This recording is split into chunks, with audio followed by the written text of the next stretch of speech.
Sou Adriane Mebes, sou professora, trabalho com a modalidade EAD e estou aqui para te dar algumas dicas e tentar te ajudar nesse momento difícil.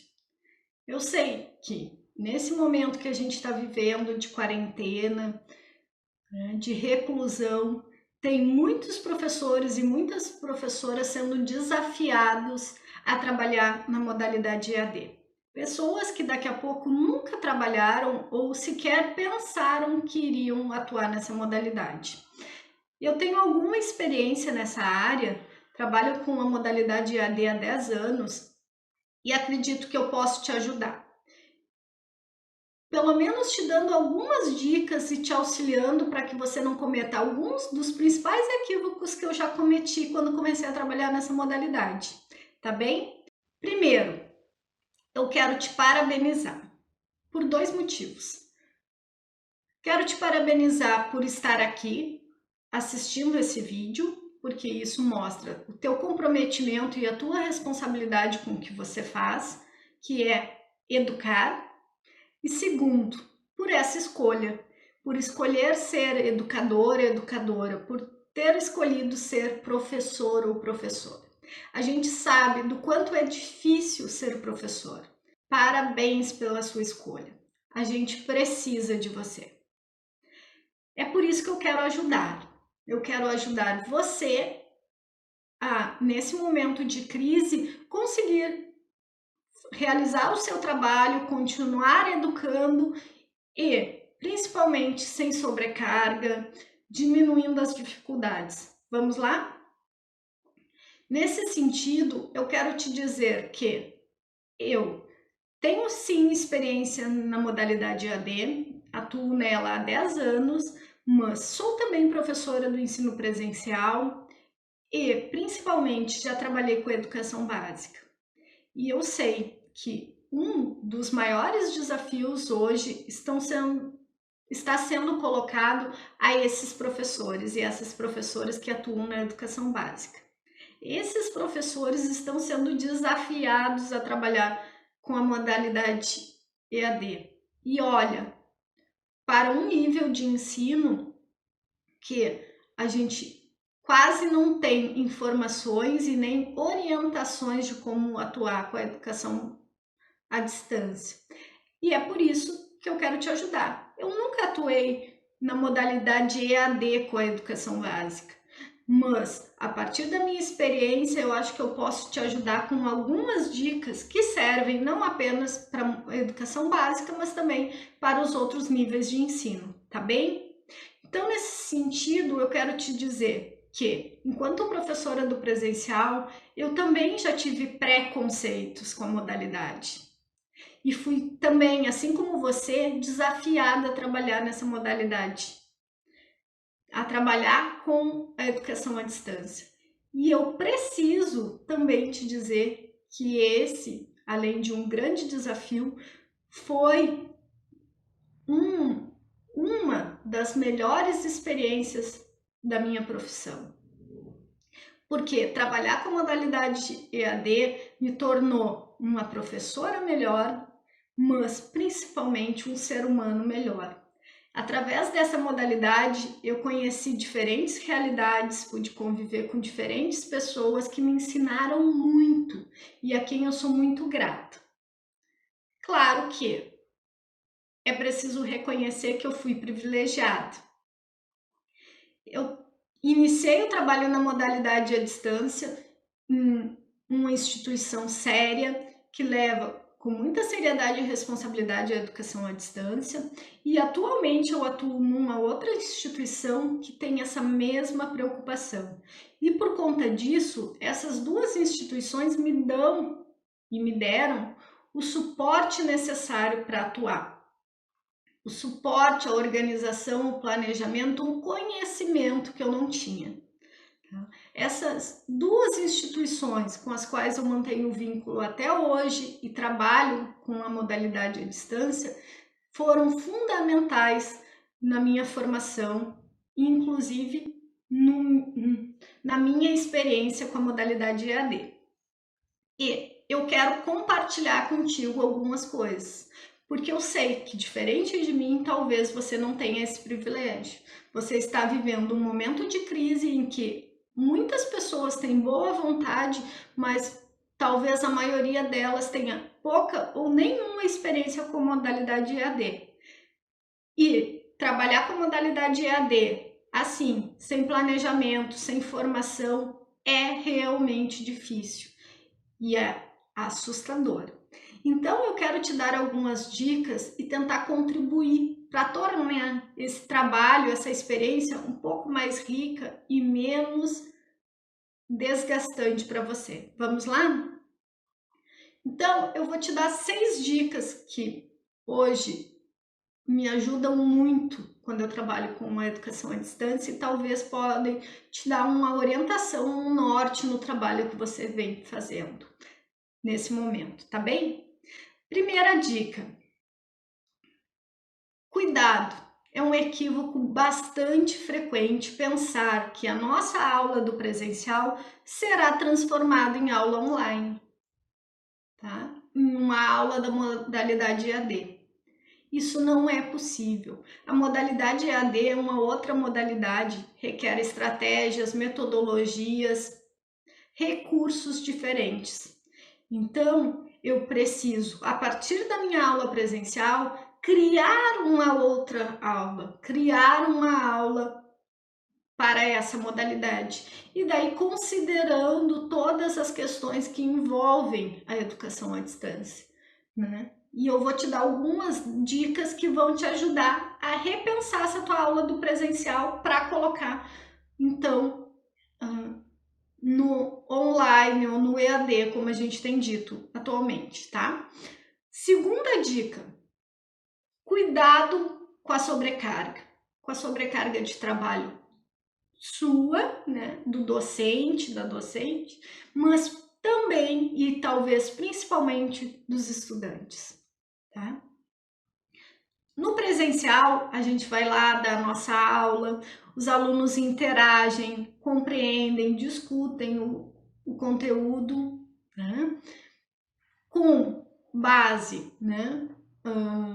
Ou com um texto de apoio que vem antes ou depois da aula presencial, né? Agora, a gente não faz, eu espero que você também não faça isso, no presencial, dar um texto de 30, 40 ou 50 páginas para um estudante ler durante um período ou 2 de aula. A gente não faz isso, porque não dá tempo, porque não é possível, não é uma metodologia adequada, não é?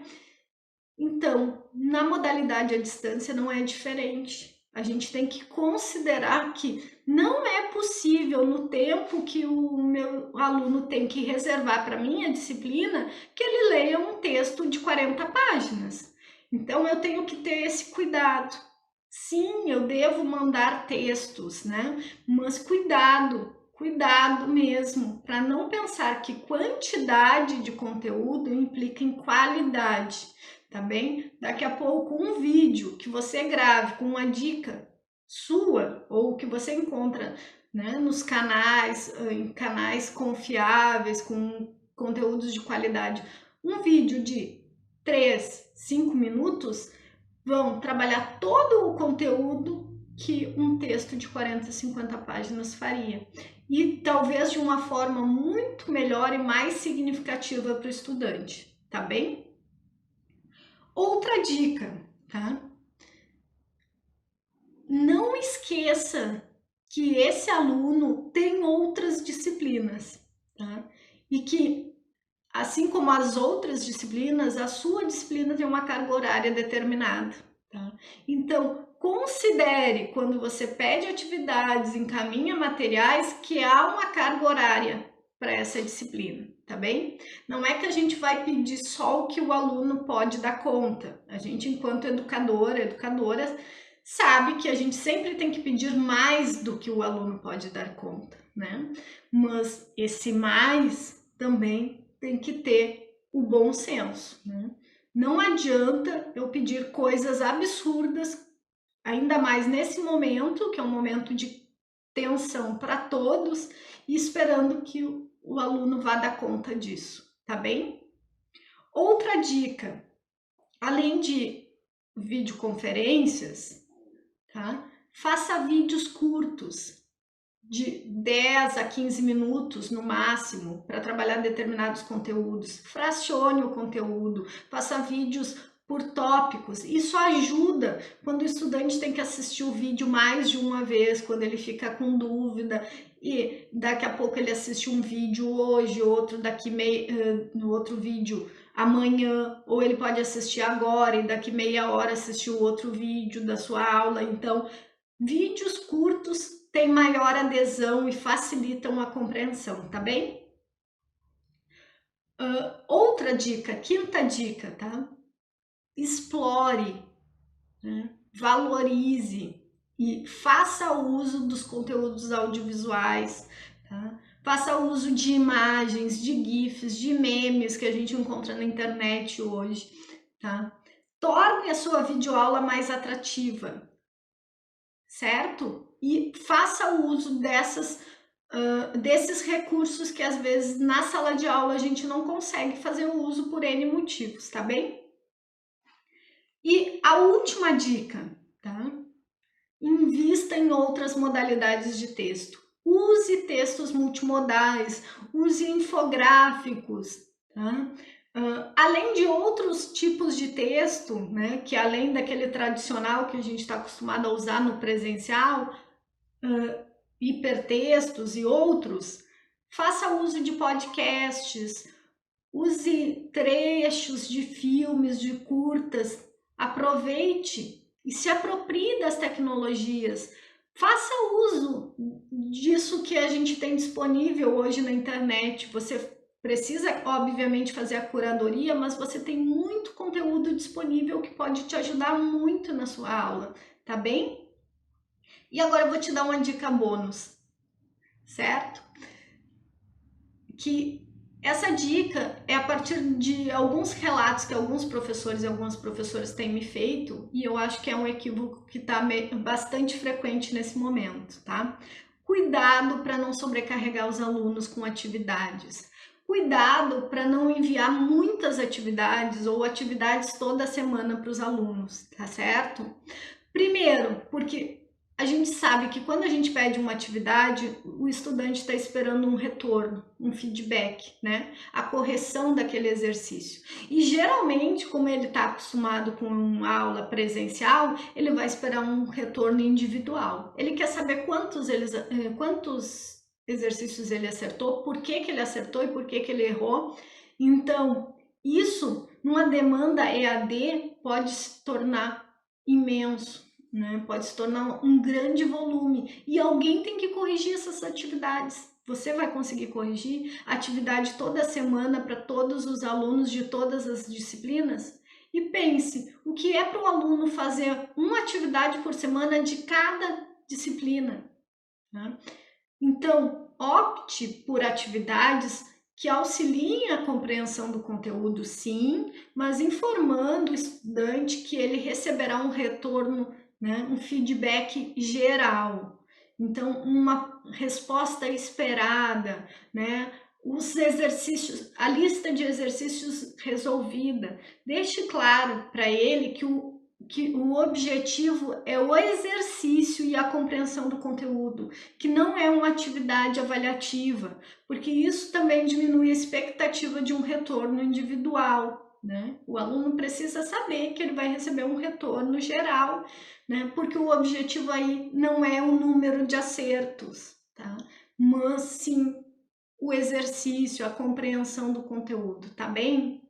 Então, cuidado para não dar atividade toda semana e não sobrecarregar os alunos e se sobrecarregar, tá bem? Então, é isso, fique em casa e nesse canal você vai encontrar outras dicas e eu espero estar te ajudando nesse momento, tá bem? A ideia é essa, cooperação num momento difícil, tá bem? Bom trabalho e sucesso!